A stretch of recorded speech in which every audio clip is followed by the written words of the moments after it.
శ్రీ సచిదానంద సద్గురు సాయినాథ్ మహారాజ్ కి జై. దైవంతో సహజీవనం. స్వామి విజ్ఞానానంద. అలహాబాద్ ప్రయాగలో బేలూరు మఠ నిర్మాణం పూర్తి కాగానే వివేకానంద స్వామి అలహాబాద్ ప్రయాగలో ఒక కేంద్రం స్థాపించమని విజ్ఞానానంద స్వామికి సూచించారు.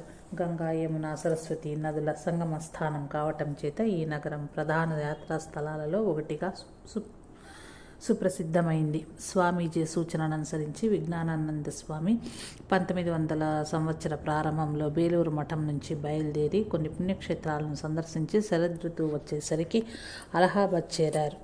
ఆయన మొదట తన మిత్రుడు డాక్టర్ మహేంద్రనాథ్ ఓడేదార్ వద్ద బస చేసి తర్వాత బ్రహ్మవాదుల సంఘ భవనంలోకి నివాసం మార్చారు. ఆ సంఘ సభ్యులు జపధ్యానాలు ఆచరించటం, ధర్మశాస్త్రాలకు సంబంధించిన తరగతులు నిర్వహించటం, భక్తి కీర్తనలు గానం చేయటం, ఆధ్యాత్మిక విషయాలను చర్చించటం చేసేవారు.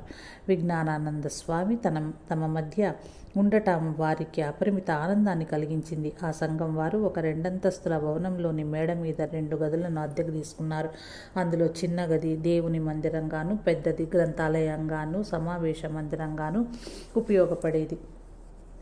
ఈ గదులకు ముందు పైకప్పులు లేని పొడవైన వరండా ఉండేది. ఆ భవనం ప్రక్కన భూమి మీద నుంచి వరండా వరకు, అక్కడి నుంచి పై డాబా వరకు ఏ ఆచ్ఛాదన లేని మెట్ల వరుస ఉండేది. పై డాబా మీద పాకి పని వారిచే రోజు శుభ్రపరచబడే మరుగుదొడ్డి ఉండేది.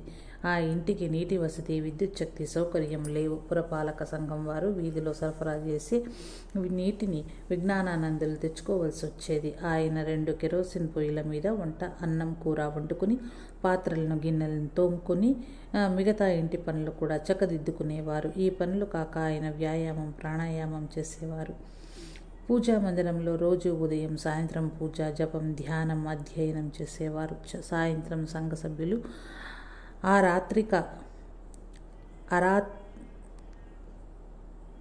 అరాత్రిక అంటే హారతి సేవ నిర్వహించేవారు. గ్రంథాలయ మందిరంలో ఆయన వారికి భగవద్గీతను వివరించి చెప్పేవారు. అదే గదిలో రాత్రిపూట నిద్రించేవారు. విజ్ఞానానందులకు ఏకాంతంగా ఉండటం ఇష్టం. ఆయన మితభాషి. ఎవరైనా ఏదైనా చెప్పండి అని కోరితే ఆయన ఇట్లా అనేవారు: మీరు చిన్నప్పుడు వాచకాలలో చదివిన సూక్తులను ఆచరణలో పెట్టండి. ఎల్లప్పుడూ సత్యం పలకండి. పరుల వస్తువులను దొంగలించటం లేక ఆశించటం కూడని పని.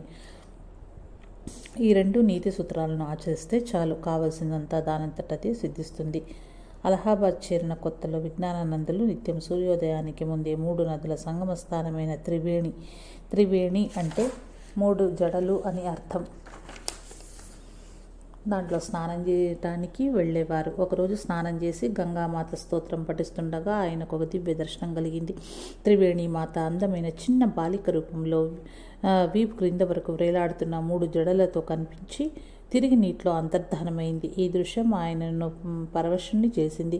స్తోత్ర పఠనం పూర్తి అయిన తర్వాత ఆశ్రమం వైపు నడుస్తుండగా ఆయనకు మరలా త్రివేణి మాత ఊగులాడుతున్న జడలతో అదే దిశలో నడుస్తూ కనిపించింది. ఆ దివ్య దర్శనాన్ని గురించి విన్నప్పుడు బ్రహ్మానంద స్వామి ఇది యథార్థమైనదే అని ధృవపరిచారు. ఈ విషయమై విజ్ఞానానంద స్వామి స్వయంగా ఇట్లా చెప్పారు: దివ్య జ్ఞానాన్ని, పరమానందాన్ని కలిగించే శాశ్వత ఆధ్యాత్మిక ముద్రను వేయగలగటమే యథార్థమైన దివ్య దర్శనానికి నిదర్శనం. జగన్మాత యొక్క ఆ కన్యకా రూపాన్ని తలుచుకున్నప్పుడల్లా నాకు ఇప్పటికీ ఆనందం కలుగుతుంది. వివేకానంద స్వామికి విజ్ఞానానందుల ఎడల అమితమైన వాత్సల్యం ఉండేది. ఆయన విజ్ఞానానందులను అలహాబాద్ బిషప్ అని పిలిచేవారు. ధార్మిక గురువు. ఏకాగ్రతతో కూడిన తీవ్రమైన సాధనల ఫలితంగా విజ్ఞానానందులు వివిధ దివ్య దర్శనాలను, అనుభూతులను పొందేవారు. వివేకానంద స్వామి నిర్యాణం చెందిన రోజు బ్రహ్మవాదుల సంఘ భవనంలో ధ్యానిస్తుండగా శ్రీరామకృష్ణుల ఒడిలో స్వామీజీ కూర్చుని ఉన్నట్లు విజ్ఞానానందులకు దివ్య దర్శనం కలిగింది. స్వామీజీ విషయమై ఆయన ఎంతో ఆదుర్ద చెందారు. స్వామీజీ ఈ విధంగా ఎందుకు కనిపించారా అని ఆశ్చర్యపోయారు. వివేకానంద స్వామి నిర్యాణం చెందారన్న విషాద వార్తను తెలియజేస్తూ ఆ మరునాటి నాడే ఆయనకు బేలూరు మఠం నుంచి తంతి వచ్చింది. అలహాబాద్లో విజ్ఞానంద స్వామి శ్రీరామకృష్ణ ఉపదేశాలను ప్రబోధించటానికి ఎట్టి ప్రయత్నం చేయలేదు. నిజానికి బోధ చేయటం ఆయన స్వభావానికి విరుద్ధం. శ్రీరామకృష్ణుల ఆదర్శాలకు అనుగుణమైన జీవితం గడపటంలోనే ఆయన సంతృప్తి చెందారు. ఆత్మానందంలో మునిగి ఉండటం చేత తాము నివసిస్తున్న భవనం నుంచి ఆయన అరుదుగా కానీ బయటకు వచ్చేవారు కారు. అయినప్పటికీ భగవంతుని యందే కేంద్రీకృతమైన ఆయన యొక్క నిరాడంబర తపోమయ జీవన విధానం జనులను ఆకర్షించసాగింది. ఆ విధంగా ఆయన ఎడల ఆకర్షితులైన వారిలో బెనారస్ హిందూ విశ్వవిద్యాలయ స్థాపకుడు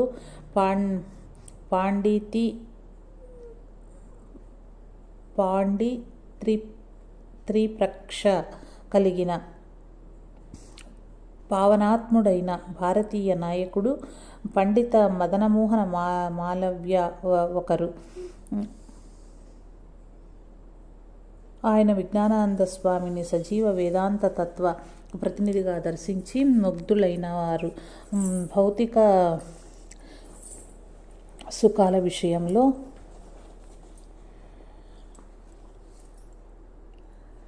సుఖాల విషయంలో కానీ ఇతర బాహ్య విషయాల పట్ల కానీ విజ్ఞానానందులు పూర్తి విముఖతతో ఉండేవారు. ఒకరోజు స్వామి ఉపయోగించే నీటి కూజాను చూసి మదనమోహనుడు దీనిని మార్చవలసి ఉంది అన్నారు. ఒక వేదాంత గ్రంథం మీకు బ్రహ్మజ్ఞానం కావాలంటే జనసందోహాన్ని విషసర్పం వలె, మృష్టాన్న భోజనాన్ని విషం వలె, కామాన్ని పిశాచి వలె విసర్జించాలి అని ప్రవచిస్తోంది. విజ్ఞానందులు ఈ బోధను అక్షరాలా పాటించారు. ఆయన సమయ పాలన విషయంలో చాలా నిక్కచ్చిగా ఉండేవారు. పగలు నిర్ణీత సమయంలో ఆయన జిజ్ఞాసులకు తమతో వ్యక్తిగతంగా మాట్లాడటానికి అవకాశం ఇచ్చేవారు. కానీ ఎవరైనా ఒక్క నిమిషం ఆలస్యంగా వచ్చినా సరే వారిని ఆయన చూసేవారు కాదు. ఆ కేంద్రంలో రాత్రిపూట గడపటానికి ఆయన ఎవరిని అనుమతించేవారు కాదు. ఆయన వస్త్రధారణ అతి విచిత్రంగా ఉండేది. చాలా జేబులు కలిగిన పదులైన పొడవాటి చొక్కా,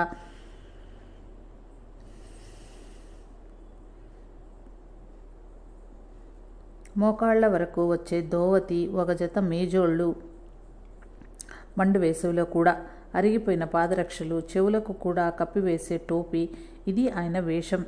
ఆయన ఎక్కడికైనా అంటే ఆచ్ఛాదన లేని గుర్రబండిలో వెళ్ళినప్పుడు వీధిలోని జనం ఆయన వైపు వింతగా చూచేవారు. విజ్ఞానందులు వారితో హాస్యపూర్వకంగా, మీరు ఏం చూస్తున్నారు? కోతినా?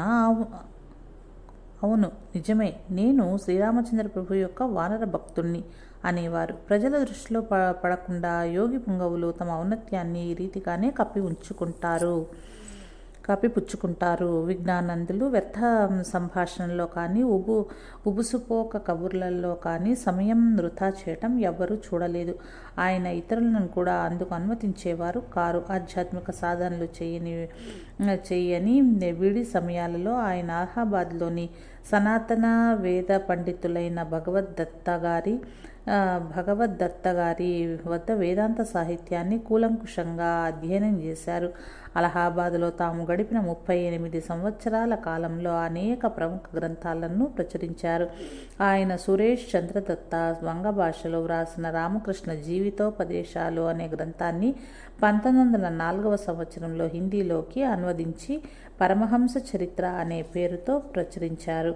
తదనంతరం ఆయన ప్రచురించిన గ్రంథాలు జల్ సర్వర్ హేర్ ఖార్ఖాన్ వంగ భాషలో ఇంజనీరింగు, నీటిపారుదలకు సంబంధించిన 2 సంపుటాల గల గ్రంథం, 2 వరహామిహిరుడు రచించిన బృహజ్జాతకం, సూర్య సిద్ధాంతాలకు అనువాదాలు, ఈ 2 జ్యోతిష్య ఖగోళ శాస్త్రాలకు సంబంధించిన సంస్కృత గ్రంథాలు. వీటిలో మొదటి దానిని ఆంగ్లంలోకి, రెండవ దాన్ని వంగ భాషలోకి స్వామి అనువదించారు. 3 ప్రసిద్ధ హిందూ ధర్మశాస్త్ర గ్రంథాలైన దేవీ భాగవతం, నారద పంచరాత్రాలకు సంస్కృతం నుంచి ఆంగ్లంలోకి అనువాదాలు. తమ జీవిత చరమాంకంలో ఆయన వాల్మీకి రామాయణాన్ని ఆంగ్ల భాషలోకి అనువదించే పనిని చేపట్టారు. కానీ ఆ మహత్కార్యం అసంపూర్ణంగానే మిగిలిపోయింది. ఈ అనుభవాన్ని గురించి ఆయన, నేను రామాయణం అనువదించటానికి కూర్చోగానే ప్రపంచాన్ని మర్చిపోతాను. సీతారామ లక్ష్మణ హనుమంతులు నా కంటెదుట కనిపిస్తారు అని తెలిపారు. అలహాబాద్లో సాధనలు చేస్తున్న తొలి దశలో విజ్ఞానందులు స్త్రీల విషయంలో అతి నిష్కర్షగా వ్యవహరించేవారు. నిజానికి పురుషుల సంఘభవనమైన బ్రహ్మవాదిన్ క్లబ్లోకి స్త్రీలనెవరిని ఆయన అనుమతించేవారు కారు. ఒకరోజు అక్కడికి పాకి పనివాడు ముఖ్యమైన పని మీద ఎక్కడికో వెళ్తూ విజ్ఞానానందులు వాడుకునే మరుగుదొడ్డిని శుభ్రం చేయడానికి తన చిన్న కుమార్తెను పంపించాడు. మెట్టు దిగుతుండగా ఆమె స్వామిని కలుసుకుని చిరునవ్వుతో నమస్కరించింది. తాను ఉపయోగించే మరుగుదొడ్డిని ఒక స్త్రీ బాగు చేయటం ఆయనకు ఇష్టం లేకపోయింది కనుక ఆమెతో ఆయన రేపటి నుంచి మరుగుదొడ్డిని ఎవరు బాగు చేయనక్కర్లేదని చెప్పారు. ఆ విషయం ఆమె తన తండ్రికి చెప్పింది. ఆ సాయంత్రమే ఆ పాకి పనివాడు పరుగెత్తుకుని వచ్చి క్షమాపణ కోరాడు.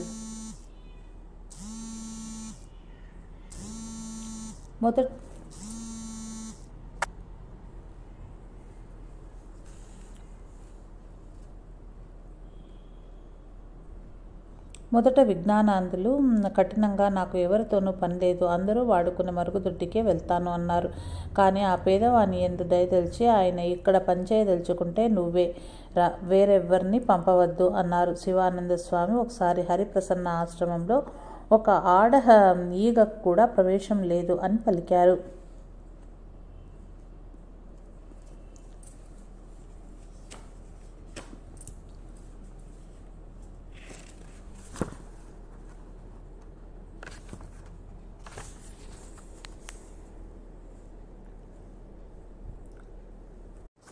విజ్ఞానానందులు శ్రీద్వేషకారు. పాఠకులు ఈ విషయం అపార్థం చేసుకొందురు కాక. తన గురుదేవుల ఉపదేశాన్ని రాజీ లేకుండా పాటించిన ఆదర్శ యతీశ్వరుడు ఆయన. అనంతర కాలంలో ఆయన తన సొంత ఆశ్రమంలోకి వెళ్ళినప్పుడు ఆయన సోదరి ఆయనను చూడటానికి వచ్చింది. ఆమె ఒక సత్రంలో బస చేయటానికి ఆయన తగు ఏర్పాటు చేశారు. ఆయన తల్లి 1818వ సంవత్సరంలో పూర్ణకుంభ పుష్కరాల సందర్భంగా 12 సంవత్సరాలకు ఒకసారి వచ్చే పవిత్ర ఉత్సవం పుణ్యస్నానం ఆచరించడానికి ప్రయాగ యాత్ర చేసింది. ఆశ్రమ అతిథి గృహంలో ఆమె బసకు ఏర్పాటు చేసి ఆయన ఆమెను హృదయపూర్వకంగా సేవించారు. ఆధ్యాత్మిక జీవితానికి గొప్ప అవరోధమైన కామాన్ని జయించిన పావనాత్ముజుడు ఆయన.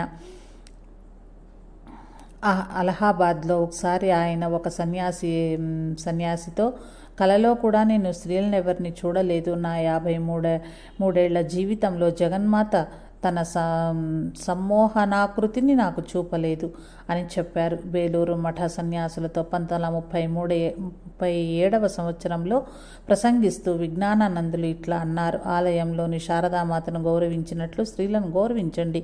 వారు జగన్మాత యొక్క అంశలు. మీరు సన్యాసులు కనుక వారికి దూరం నుంచి నమస్కరించండి.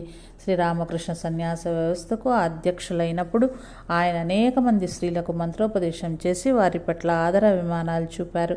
ఒకసారి ఒక భక్తురాలితో ఆయన శారదామాతను ఆర్తితో పిలిస్తే నీకు సర్వం సిద్ధిస్తుంది. అనుగ్రహం చూపే విషయంలో శ్రీరామకృష్ణులు చాలా జాగ్రత్త వహించేవారు. కానీ అమ్మ అత్యంత దయార్ద్ర హృదయ ఆమె అనుగ్రహం చేతనే నేను సర్వం సాధించాను. బ్రహ్మవాదుల సంఘ భవనంలో విజ్ఞానానందులు రోజుకు 15 గంటల చొప్పున 10 సంవత్సరాల పాటు కఠోర సాధనలు ఆచరించారు.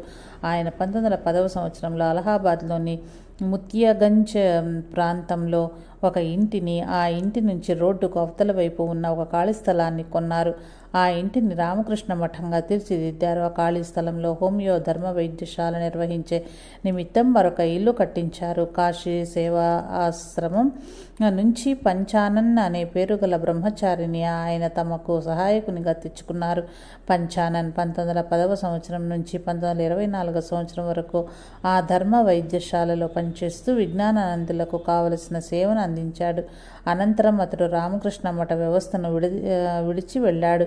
మన మనస్సులో గదిమూలలో అడవిలో ధ్యానించు అని శ్రీరామకృష్ణ సూచించిన రీతిగా విజ్ఞానానందులు తమ సాధనను కొనసాగించారు. అతడు ఆత్మానందం అనుభవిస్తూ వేరేమీ కోరిక లేకుండా ఉంటాడు. వాంఛలు హృదయాన్ని వేధిస్తాయి కనుక అతడు వాంఛలను వదిలివేస్తాడు.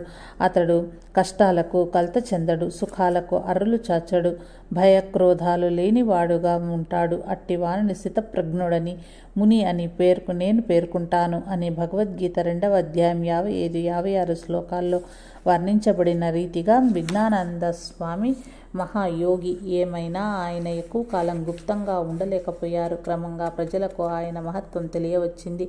వారు మార్గదర్శకత్వం కోసం ఆయన వద్దకు ఆరంభించారు. అలహాబాద్లో వాతావరణం విపరీతంగా అంటే ఎండాకాలంలో మిక్కిలి వేడిగా, చలికాలంలో చలి అధికంగా ఉండేది. ఆశ్రమంలో విద్యుత్ శక్తి ఉండేది కాదు. దీనికి తోడు ఆశ్రమం ముతియాగంజ్లోని రైలు మార్గానికి అతి సమీపంలో ఉండటం చేత ధ్వనిమయంగా ఉండేది. వేసవి కాలంలో ఎండ వేడిని దుస్సాహంగా ఉండటం వలన విజ్ఞానందులు తల మీద తుండుగుడ్డ వేసుకుని ధ్యానం చేసేవారు. బయట ఎన్ని ప్రతికూలతలు ఉన్నా విజ్ఞానందులు మానసిక ప్రశాంతతకు ఎట్టి భంగం వాటిల్లేది కాదు. ఒకసారి స్వామి 1916వ సంవత్సరంలోనో లేక 1917 సంవత్సరంలోనో తీవ్రమైన రక్తగ్రహణి వ్యాధితో బాధపడ్డారు. ఎవరిని ఆయన తమ పరిచర్యలు చేయనిచ్చేవారు కాదు. తమ గదిలో ఒక చల్లని నీటి కూజాను ఉంచమని మాత్రం పరిచారకులకు చెప్పేవారు. పక్క మీద గాఢ ధ్యానంలో మునిగి ఉండేటట్లుగా కన్నులు మూసుకుని ఆయన ఒంటరిగా బాధను సహించేవారు. ఎవరైనా సహాయపడటానికి ముందుకు వస్తే ఆయన నిశ్శబ్దం అని చెప్తున్న విధంగా తమ పెదవుల మీద చూపుడు వేలిని నిలిపి ఉంచేవారు. చెయ్యి ఊపుతో ఆ వ్యక్తిని పంపించేవారు. విజ్ఞానందులు సహన స్వరూపులు. ఆయన వ్యాధి చివరకు హోమియో వ్యాధితో నయమైంది. ఆరంభంలో అలహాబాదు రామకృష్ణ మఠపు ఆర్థిక స్థితి అంతంత మాత్రంగా ఉండేది. భక్తులు కూడా కొద్దిమందే ఉండేవారు. ఆ ఇంటిని కొనటానికి విజ్ఞానందులు 4,100 రూపాయలు అప్పు చేయవలసి వచ్చింది. ఒక ముస్లిం గుర్రపు బండివాడు ఆశ్రమం కొరకు ఆ భక్తులలో కొంతమంది వద్ద నుంచి నెలసరి విరాళాలు స్వీకరించాడు. ఆ కాలంలో స్వామి మంత్రదీక్ష ఇవ్వటం ప్రారంభించలేదు కనుక ఆయనకు సహాయపడేందుకు శిష్యులు కూడా ఎవ్వరూ ఉండేవారు కారు. తమకు వ్యక్తిగత పరిచారకునిగా ఆయన వేణి అనే స్థానిక బాలుణ్ణి నియమించుకున్నారు. ప్రారంభ దశలో ఆశ్రమంలో వంట సౌకర్యం ఉండేది కాదు. కొంతమంది భక్తులు విజ్ఞానందుల కోసం వంతుల వారీగా తమ ఇళ్లలో వంట చేయించేవారు. వేణి ఒక టిఫిన్ క్యారియర్లో భోజన పదార్థాలు పెట్టించుకుని తీసుకుని వెళ్ళేవాడు. తమ కోసం సాదా భోజనం మాత్రమే వడ్డించమని ఆయన భక్తులకు చెప్పేవారు కనుక వారు అన్నము, ఆకుకూరలు, కాయగూరలు మాత్రమే వడ్డించేవారు. ఈ భక్తులకు స్వామి మనస్తత్వం తెలుసు కాబట్టి వారు ఆయన మాట జవదాటేవారు కారు.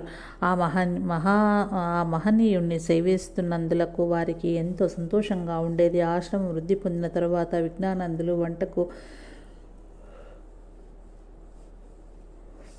తగు ఏర్పాట్లు చేసి ఒక వంటవారిని కూడా వేతనంపై నియమించాడు. స్వామికి టీ అంటే చాలా ఇష్టం. ఆయన రోజులో చాలాసార్లు టీ తాగేవారు. బజార్లో దొరికితే అతి శ్రేష్టమైన టీ పొట్లాలు కొని ప్రతి వారిని సందర్శకులను, సేవకులను, ఊడ్చే పని వారిని, బండి వారిని తమ టీ పార్టీలకు ఆహ్వానించేవారు. ఆశ్రమం పనులన్నీ భగవంతుని పనులేనని, ఏ పనైనా సవ్యంగా జరగకపోతే ఆశ్రమాధిపతిదే బాధ్యత అని విజ్ఞానందులు హృదయపూర్వకంగా విశ్వసించేవారు. ఒకసారి హోమియో ధర్మ వైద్యశాల వైద్యుడు రాజీనామా చేశాడు. దీనివల్ల స్వామికి గొప్ప ఇబ్బంది కలిగింది. మరొక వైద్యుడు వెంటనే దొరకకపోవటంతో పేద రోగుల చికిత్స విషయమై ఆయన ఆదుర్దాపడ్డారు. ఇది గురుదేవుల పని. ఆయన నామం స్మరిస్తూ నేనేం మందులు ఇస్తాను అని ఆయన అనుకున్నారు. నిజానికి విజ్ఞానందులకు మందుల విషయం ఏమీ తెలియదు. అయినా రోజు ఉదయం ఆయన వైద్యశాలకు వెళ్ళసాగారు.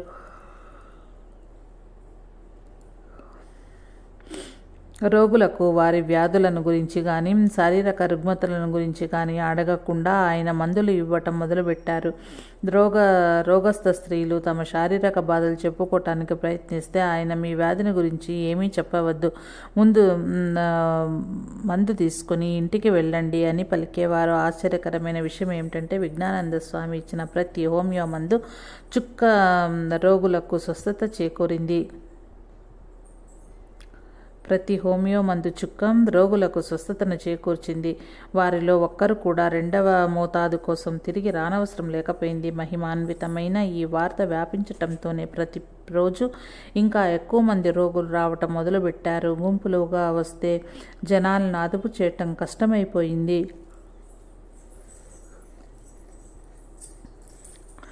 అప్పుడు స్వామి కాశీ నుంచి ఒక వైద్యుని రప్పించి ఆ బాధిత నుంచి విముక్తి పొందారు. వచ్చిన వైద్యుడు ఏమేమి మందులు మిగిలి ఉన్నాయోనని పరిశీలించినప్పుడు చివరకు నత్రికామ్లపు నైట్రిక్ యాసిడ్ సీసాలు కూడా ఖాళీ అయినట్లు గ్రహించాడు. భయ విస్మయాలతో అతడు స్వామితో, మహారాజ్, మీరు చివరకు నత్రికామ్లం కూడా పూర్తిగా వాడినట్లున్నారే అన్నాడు. అందుకు విజ్ఞానందులు, నేను గురుదేవుల పేరుతో మందిచ్చాను, రోగులకు ఆరోగ్యం చేకూరింది. ఈ విషయంలో నా ప్రతిభ ఏమీ లేదు, నేను గురుదేవులు చేయమన్నట్లే చేశాను అని చాలా మామూలుగా జవాబిచ్చారు. వారణాసిలో బహుశా ప్రభుత్వ ఇంజనీరింగ్గా పనిచేస్తున్నప్పుడు కాపోలు విజ్ఞానందులు 1880వ దశకంలో కాశీలోని పూజ్య యోగి పుంగవులు శ్రీ త్రైలింగ స్వామిని దర్శించారు. తమ సందర్శనాన్ని గురించి ఆయన ఇట్లా తెలిపారు. నేను ఆయన్ని చూడటానికి వెళ్ళాను. మలమలలాడే ఎండలో ఆయన దిగంబరుగా పడుకుని కనిపించారు. ఆయన నల్లటి వాడని జనులు చెప్పుకోసాగారు.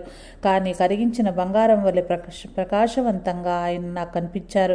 ఆయన మహాత్ముడని నాకు తోచింది. సామాన్య మానవులకు ఆధ్యాత్మిక శక్తియుతులైన మహాపురుషులకు గల వ్యత్యాసాన్ని తెలియజేస్తున్నట్లు ఆయన దివ్య తేజో విరాజితులుగా నాకు దర్శనమిచ్చారు. విజ్ఞానానంద స్వామి ఇంజనీరు కావటం చేత రామకృష్ణ మిషన్ ఆసుపత్రుల లేక ఆలయాల నిర్మాణ విషయంలో ఎల్లప్పుడూ ఆయన సంప్రదించడం జరుగుతూ ఉండేది. కాశీలో రామకృష్ణ సేవాశ్రమ నిర్మాణాన్ని పర్యవేక్షించేందుకు 1909వ సంవత్సరంలో ఆయన కాశీ వెళ్లారు. రైలు స్టేషన్ నుంచి ఆ కేంద్రం వరకు గుర్రపు బండి ప్రయాణిస్తున్నప్పుడు స్వామి ఎక్కిన బండి తిరగబడి ఆయన కాలు ఒక చక్రంలో ఇరుక్కొని మెలితిరిగిపోయింది. తీవ్రమైన బాధను అనుభవిస్తూ కూడా ఆయన వెంటనే తమ కారుని బయటకు తీసుకోగలిగారు. మరొక బండి మీద విజ్ఞానానందులు ఆశ్రమం చేరుకున్నారు. వైద్యులు సత్వరం ఆయన విషయంలో శ్రద్ధ తీసుకున్నారు. ఆ రాత్రి ఆయనకు తీవ్రమైన జ్వరం, విపరీతమైన తలనొప్పి వచ్చాయి. ఆయన తమలో తాము ఇట్లా తలపోశారు. విశ్వనాథ ప్రభు, గురుదేవుల కార్యం నిమిత్తం నేను మీ నగరానికి వచ్చాను. ఇది నిష్కామ కర్మ. ఈ ప్రమాదం ఎందుకు సంభవించింది? గురుదేవుల పనికి ఇబ్బంది కలుగుతుంది కదా. ఈ విధంగా చింతిస్తూ ఆయన నిద్రపోయారు. ఈ క్రింది అనుభవాన్ని విజ్ఞానందులు తరువాత తెలిపారు. అది రాత్రి 1 గంట లేక 2 గంటల సమయం. జటాజుటాలంతో మందస్మిత వదనంతో మహాశివుడు నా ముందు ప్రత్యక్షమైనాడు. నేను ఆయనతో, ప్రభు, నన్ను తీసుకుని వెళ్ళటానికి వచ్చావా? కానీ నేను రాలేను. గురుదేవుల పనిని ముందు పూర్తి చేయవలసి ఉంది అన్నాను. ఆయన నా మాటలు వినలేదు. చిరునవ్వు నవ్వుతూ ముందుకు వచ్చి నన్ను ఆలింగనం చేసుకున్నాడు. వెంటనే నా శరీరం మంచు వలె చల్లబడింది. అప్పుడు నేను ఆయనతో, ప్రభు, ఇక సెలవు, నేను గురుదేవుల పనిని చేయవలసి ఉంది అన్నాను. పరమశివుడు నవ్వుతూ అంతర్ధానమయ్యాడు. విచిత్రంగా ఉదయానికి నా జ్వరం తగ్గిపోయింది. నా గాయాలు కూడా కొంతవరకు మానిపోయాయి. ఇప్పటికీ కూడా పరమేశ్వరుని ఆ ప్రశాంతత, మందహాస శోభిత రూపం అప్పుడప్పుడు నాకు కనిపిస్తూ ఉంటుంది. వారణాసిలో ఉన్నప్పుడు విజ్ఞానందులు అక్కడికి 6 మైళ్ళ దూరంలో ఉన్న సారనాథ్ను సందర్శించారు. బుద్ధుడు మొట్టమొదట ధర్మ ప్రబోధం చేసిన చారిత్రాత్మక స్థలం సారనాథ్. సారనాథ్ నుంచి వచ్చిన ఒక ఆచార్యునితో విజ్ఞానందులు బుద్ధుని యొక్క ఇతర దేవతల యొక్క విగ్రహాలు త్రవ్వకాలలో మొదట బయటపడినప్పుడు అందంగాను సజీవంగాను ఉండేవని తెలిపారు. కానీ సారనాథ్ పురావస్తు ప్రదర్శనశాలలో భద్రపరచబడిన తరువాత ఆ విగ్రహాలు గాంభీర్యాన్ని, సౌందర్యాన్ని కొంతమేర కోల్పోయాయి. అయినా ఆ దివ్యాకృతులు ఎప్పుడూ స్ఫూర్తిదాయకంగానే ఉంటాయి. విజ్ఞానందులు తమ సారనాథ్ సందర్శన అనుభవాన్ని ఇట్లా వర్ణించారు. ఒకసారి ఉదయం వ్యాహ్యాళికి వెళ్ళినప్పుడు నేను సారనాథ్ను సందర్శించాలని నిశ్చయించుకున్నాను. అలా సందర్శించాలని నేను ముందుగా అనుకోలేదు. కాలినడకన అక్కడికి చేరుకున్న తరువాత నేను చుట్టూ కలయి చూశాను. నేను అక్కడ ఉండగా ఒక గైడ్ అక్కడ ఒక రాతి విగ్రహంలో బుద్ధుని చరిత్ర అంతా పుట్టుక నుంచి మహాపరినిర్వాణం వరకు చెక్కబడి ఉన్నదని తెలిపాడు. ఆ గైడు కూడా నాతో పాటు అక్కడికి వచ్చాడు. ఆ విగ్రహం వైపు చూస్తుండగా నాకు ఒక అద్భుతమైన దివ్య దర్శనం కలిగింది. నాకు ఒక రూపం లేని కాంతి సముద్రం కనిపించింది. సమస్త విశ్వము అందులో లీనమై కాజొచ్చింది. ఆ కాంతి సముద్ర తీరంలో నేను ఒక రేణువు వలె నిలబడి బ్రహ్మానందమయమైన ఆ తేజస్సును ఆశ్చర్యంతో వీక్షించుచున్నాను. నాకు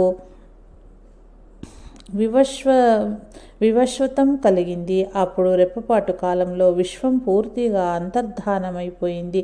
ఆ శుద్ధ చైతన్య సాగరం నుంచి బుద్ధ భగవానుని దయార్థ పరిపూర్ణ ప్రేమస్వరూపం సాక్షాత్కరించింది. ఏం ఆనందం! ఇప్పుడు కూడా దాన్ని వర్ణిస్తున్నప్పుడు నాకు ఆనందం కలుగుతున్నది. ఆ స్థితిలో నేను కొంతసేపు ఉన్నాను. అప్పుడు నాకు ముందుకు పోదాం పదండి అని అంటున్నట్టు గైడు కంఠస్వరం వినిపించింది. క్రమంగా నేను మామూలు స్థితికి వచ్చాను. నాకు నిద్ర వచ్చింది. గైడ్ అనుకున్నాడు. నేను గైడును అనుసరించాను.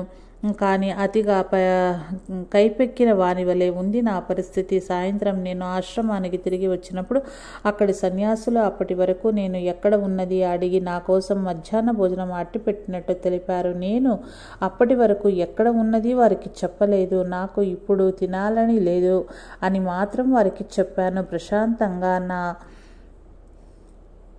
పక్క వద్దకు వెళ్ళాను. బ్రహ్మానందదాయకమైన ఆ మత్తు 3 రోజుల పాటు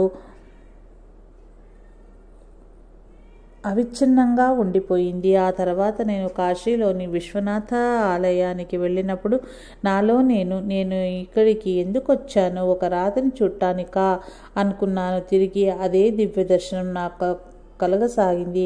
విశ్వనాథుడు నాతో అక్కడ ఇక్కడ ఉన్నది ఒకే వెలుగు, సత్యం ఒక్కటే అని తెలుపుతున్నట్లు తోచింది. విజ్ఞానానంద స్వామి 1938వ సంవత్సరం ఫిబ్రవరి 5వ తేదీన వారణాసిలోని కేంద్రాన్ని దర్శించడానికి అలహాబాద్ నుంచి బయలుదేరి వెళ్లారు. రాత్రి భోజనమైన తర్వాత అక్కడి సన్యాసులు, భక్తులు ఆయన గదిలో శ్రీరామకృష్ణుని గురించి ప్రసంగించమని కోరారు. తమ జ్ఞాపకాలను వారికి తెలియజేయటానికి బదులు, స్వామి మీరు ఎవరిని ప్రేమిస్తున్నారు, గురుదేవులనా శారదామాతనా అని అడిగారు. మేము ఇద్దరినీ ప్రేమిస్తున్నాము అని జవాబిచ్చింది. అప్పుడు స్వామి ఇట్లా సెలవిచ్చారు, అలాగైతే మంచిదే. గురుదేవులు రాముడు, కృష్ణుడు, అమ్మ సీత, యోగమాయ, రాజు తన ప్రజల అవసరాలను తెలుసుకోవటం కోసం కొన్ని సమయాలలో ఆ రాజోచిత వేషంలోనూ మరికొన్ని సమయాల్లో మారువేషంలోనూ ఎట్లా వారిని కలుస్తాడో అదేవిధంగా గురుదేవులు ఈసారి మారువేషంలో వచ్చేశారు. గురుదేవులు మళ్ళీ త్వరలోనే అవతరిస్తారు. ఇది సత్యము. ఆ మరునాడు సాయంత్రం 5 గంటలకు విజ్ఞానందులు దుర్గాదేవి ఆలయాన్ని సందర్శించటానికి కారులో వెళ్లారు. ఆయన 1.5 గంటలో తిరిగి వచ్చి వెంటనే తమ శయ్య వద్దకు వెళ్లారు. ఆయనను పలకరించటానికి ఎవరూ సాహసించలేదు. ఆయన దుర్గా మాతృభావనలో విలీనమైనారు. ఆ దివ్యస్థితి సడలగానే ఆయన కుర్చీలో కూర్చున్నారు. ఆయనకు రాత్రి భోజనం వడ్డించబడింది. రకరకాల భోజన పదార్థాలను చూచి ఆయన, ఇన్ని పదార్థాలు ఎవరు తినగలరు? నేను తినగలిగిన రోజుల్లో ఎవరూ నాకు చాలినంత భోజనం పెట్టలేదు. ఇప్పుడు నేను తినజాలని స్థితిలో ఉంటే జనులు రకరకాల పదార్థాలు వడ్డిస్తున్నారు అన్నారు. భోజనానంతరం విజ్ఞానందులు అక్కడి సన్యాసులకు ఇట్లా చెప్పారు. అమెరికా దేశీయులు వివేకానంద స్వామిని గురుదేవుల కంటే ఎక్కువగా గౌరవిస్తారు. స్వామీజీది అఖండ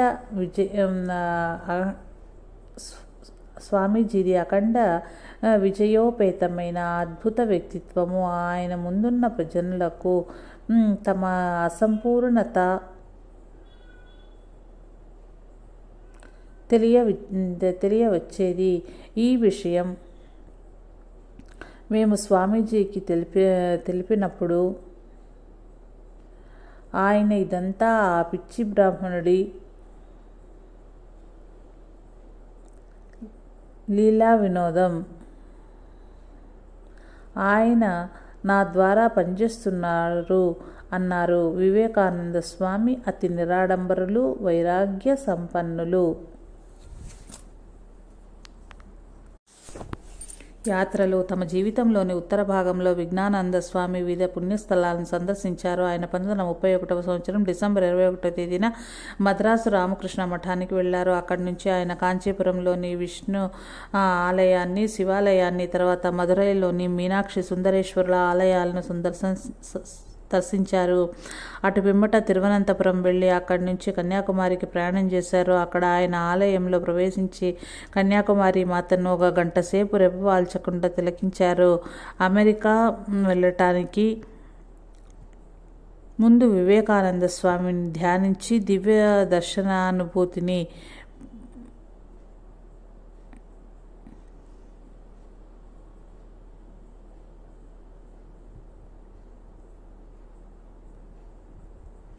అటు పిమ్మట తిరువనంతపురం వెళ్ళి అక్కడి నుంచి కన్యాకుమారికి ప్రయాణం చేశారు. అక్కడ ఆయన ఆలయంలో ప్రవేశించి కన్యాకుమారి మాతను 1 గంట సేపు రెప్పవాల్చకుండా తిరిగించారు. అమెరికా వెళ్ళటానికి ముందు వివేకానంద స్వామి ధ్యానించి దివ్య దర్శనాల అనుభూతిని పొందిన రాక్ ఐలాండ్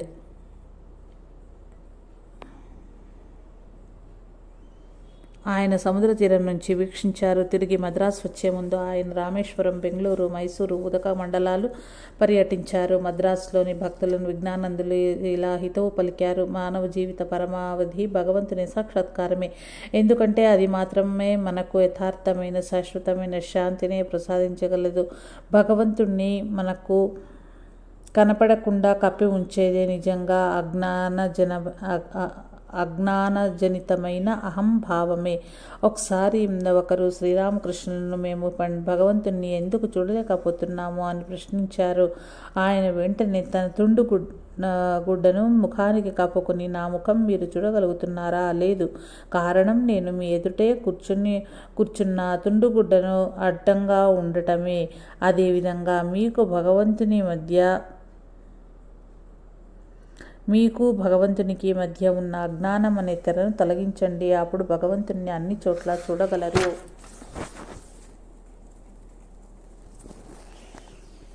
తన వనవాస కాలంలో శ్రీరామచంద్రమూర్తి నివసించిన చిత్రకూటాన్ని, శ్రీకృష్ణ పరమాత్మ నివసించిన అరేబియా సముద్ర తీరమైన ద్వారకను, గుజరాత్లోని రాజ్కోట్ను, బొంబాయిని విజ్ఞానందులు 1932వ సంవత్సరంలో దర్శించారు. ఆయన 1933వ సంవత్సరంలో శ్రీలంక వెళ్లి 3 ప్రధాన బౌద్ధ పుణ్యక్షేత్రాలను దర్శించారు. అవి బుద్ధుడు 3 సార్లు దర్శించినట్లు జనశ్రుతి కలిగిన కేలాని ఆలయం, బుద్ధునికి సంబంధించిన కాండిటూత్ దేవాలయం, అనురాధపురంలోని బోధి వృక్షం. అదే సంవత్సరంలో విజ్ఞానందులు ఢిల్లీ, లాహోరు, పెషావర్, లాండ్ కోటాల్, షిల్లాంగ్లను సందర్శించారు. ఆయన 1935వ సంవత్సరంలో భువనేశ్వరంలోని సుప్రసిద్ధ లింగరాజ దేవాలయాన్ని చూడటానికి వెళ్లారు. అప్పుడే ఆయన కోణార్క సూర్య దేవాలయాన్ని కూడా సందర్శించారు. మరొక సందర్భంలో ఆయన పూరి జగన్నాథ్ స్వామి ఆలయాన్ని దర్శించారు. అక్కడి తమ అనుభవాన్ని గురించి మాట్లాడుతూ, ఆయన దేవాలయంలోకి ప్రవేశించగానే నేను జగన్నాథ స్వామిని కౌగలించుకున్నాను.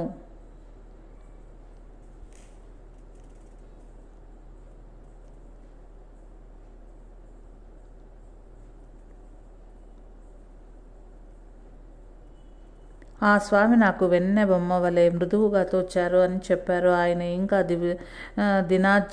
దినాజ్పూర్, తమ్కల్, తమ్లుక్, కామార్పుకూర్, జైరాంబాటిలను కూడా సందర్శించారు. తదనంతరం ఆయన కాన్పూర్లో రామకృష్ణ మిషన్ శంకుస్థాపన చేశారు. కొంతకాలం తర్వాత ఆయన ప్రస్తుత బంగ్లాదేశ్లోని ఢాకా, బరిసాల్లను దర్శించారు.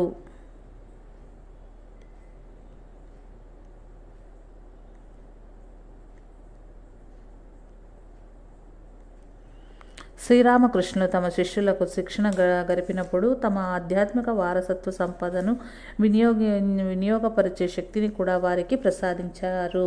తత్ఫలితంగా ఆయన శిష్యులు ఎక్కడికి వెళ్ళినా ప్రతి వారి హృదయంలో ఆనందం వెళ్ళి విరిసే విధంగా దివ్య వాతావరణాన్ని సృష్టించగలిగేవారు.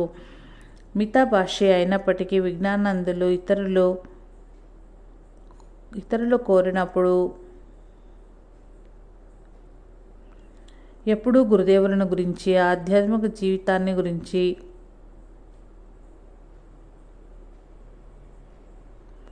ప్రసంగించేవారు.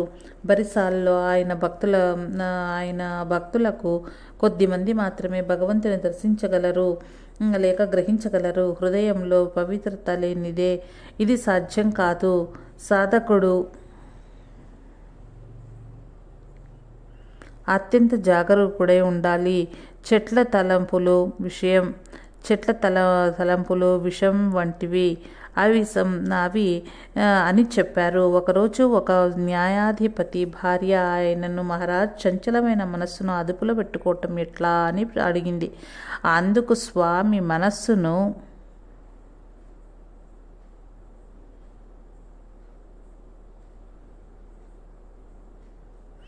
ఒకరోజు ఒక న్యాయాధిపతి భార్య ఆయనను, మహారాజ్, చంచలమైన మనసును అదుపులో పెట్టుకోవటం ఎట్లా అని అడిగింది. అందుకు స్వామి, మనస్సును కొరడాతో శిక్షించండి అని బదులు చెప్పారు. ఆ స్త్రీ, కొరడా నా చేతిలోనే ఉంది, కానీ మనస్సు దూరంగా ఉంది. దానిని కొరడాతో ఎట్లా కొట్టగలను అని అడిగింది. ఈ ప్రశ్న విని విజ్ఞానానందులు పకపకా నవ్వారు. మరొక రోజు ఆయన భగవన్నామం స్మరించండి, మీకు శాంతి లభిస్తుంది అని భక్తులకు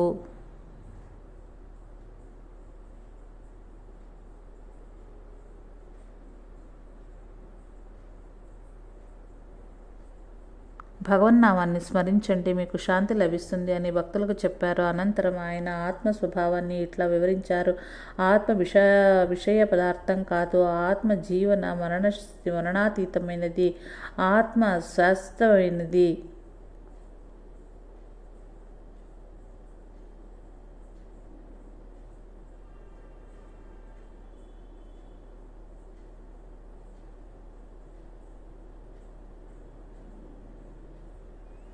విజ్ఞానానందులు 1836వ సంవత్సరం డిసెంబర్లో బర్మా రాజధాని రంగూన్ వెళ్లారు. శ్రీరామకృష్ణుల ప్రత్యక్ష శిష్యులొకరిని కలుసుకోవటం బర్మాలోని భక్తులకు ఆనందం కలిగించింది. విజ్ఞానానందులు డిసెంబర్ 11వ తేదీన రంగూన్కు 45 మైళ్ళ దూరంలో ఉన్న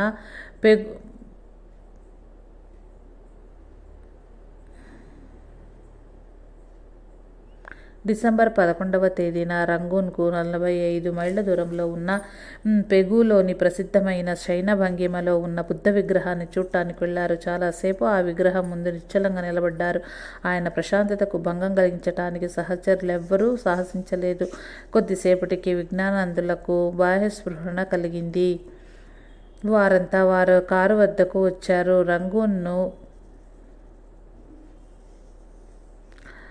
రంగూన్కు తిరిగి వచ్చేటప్పుడు త్రోవలో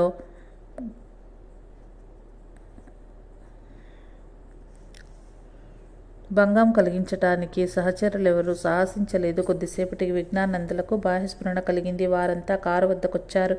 రంగూన్కు తిరిగి వచ్చేటప్పుడు త్రోవలో విజ్ఞానానందులు మౌనంగాను గంభీరంగాను ఉండిపోయారు. తర్వాత అక్కడి సన్యాసులు విజ్ఞానానందులను ఆయనకు కలిగిన ఆధ్యాత్మిక భావస్థితిని గూర్చి తెలియపరచవలసిందిగా పలుమార్లు కోరారు. అప్పుడు స్వామి ఇట్లా చెప్పారు.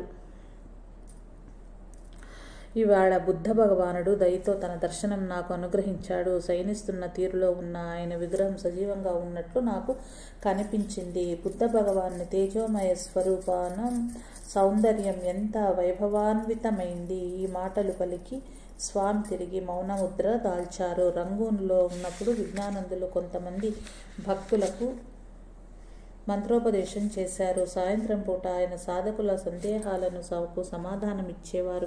ఒకరోజు సాయంత్రం ఒక సన్యాసి మనస్సు నిశ్చలం చేసే ఉపాయం ఏమిటి అని అడిగాడు. అందుకు విజ్ఞానానందులు, జపధ్యానాలు రోజు క్రమబద్ధంగా చేయటం అవసరం. అప్పుడు మనసు ప్రశాంతతను, నిశ్చలాన్ని పొందుతుంది. ఏకాంతంగా జీవించటానికి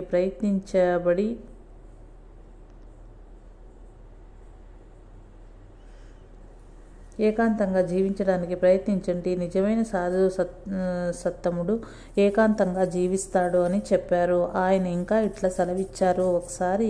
ఒకేసారి లెక్కలేనన్ని ఆధ్యాత్మిక బోధనలు వినటం వలన ఉపయోగం లేదు. అంతకంటే కొద్ది బోధనలు మాత్రమే విని ఏకాగ్ర చిత్తంతో వాటిని అనుష్ఠించటం ఎంతో మంచిది. కొంతమంది లెక్కలేనన్ని ఉపదేశాలు తరచూ వింటారు, కానీ వాటిలో ఏ ఒక్క దానిని పాటించరు. దీని వలన ఫలితం లేదు. మీరు నన్ను ఏ మంచి సలహా అయినా ఆచరణలో పెట్టడానికి ప్రయత్నించండి. మీరు విన్న ఏ మంచి సలహా అయినా ఆచరణలో పెట్టడానికి ప్రయత్నించండి. 8వ ఎడ్వర్డ్ రాజకుమారుడు అమెరికా దేశస్థురాలైన ఒక స్త్రీని వివాహం ఆడే నిమిత్తం ఇంగ్లాండ్ రాజసింహాసాన్ని పరిత్యజించిన వార్త 1936వ సంవత్సరం డిసెంబర్ 12వ తేదీన విన్న విజ్ఞానానందులు ఈ విధంగా వ్యాఖ్యానించారు. చూడండి, ఆ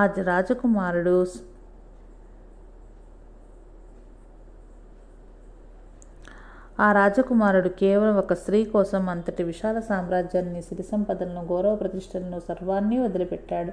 అందుచేత ఒక సామ్రాజ్యం కంటే కూడా స్త్రీ గొప్పది. ఇక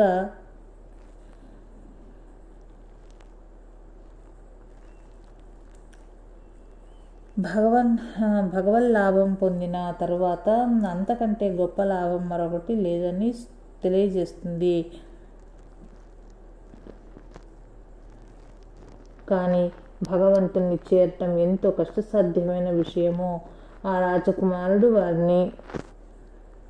రాజకుమారుని సామ్రాజ్య త్యాగం ప్రశంసనీయమైనది. ఏ విధమైన త్యాగమైనా గొప్పదే. అది మానసిక శక్తిని, నిస్సంగత్వాన్ని పెంపొందిస్తుంది. ఇవాళ అతడు ఆ సామ్రాజ్యాన్ని త్యజించాడు. బహుశా భవిష్యత్తులో ఆ స్త్రీని కూడా అతడు పరిత్యజించవచ్చు. తమ పరిచారకుడు నమస్కరించటానికి వచ్చినప్పుడు విజ్ఞానానంద స్వామి ఈరోజు నీకు మఠంలో భోజనం లభించదు. 8వ ఎడ్వర్డ్ అంతటి విశాల సామ్రాజ్యాన్ని త్యజించాడు. ఒకరోజు భవనాన్ని నువ్వు త్యజించలేవా అని అడిగారు. ఒకరోజు భోజనాన్ని నువ్వు త్యజించలేవా అని అడిగారు. ఆ సన్యాసి ఉపవసించటానికి అంగీకరించినప్పుడు విజ్ఞానందులు చూడు, ఆ రోజున ఒక స్త్రీ కోసం తన రాజ్యం వదిలిపెట్టాడు. ఏమి మహామాయ లీలా వినోదం అన్నారు. త్యాగశీలతను కొనియాడడం కొనసాగిస్తూ స్వామి చివరకు త్యాగశీలత లేకుండా ఆధ్యాత్మిక జీవితంలో పురోగతి సాధించాలనుకోవటం అడియాసే అవుతుంది అని పలికారు. జై రామకృష్ణ. జై సాయి.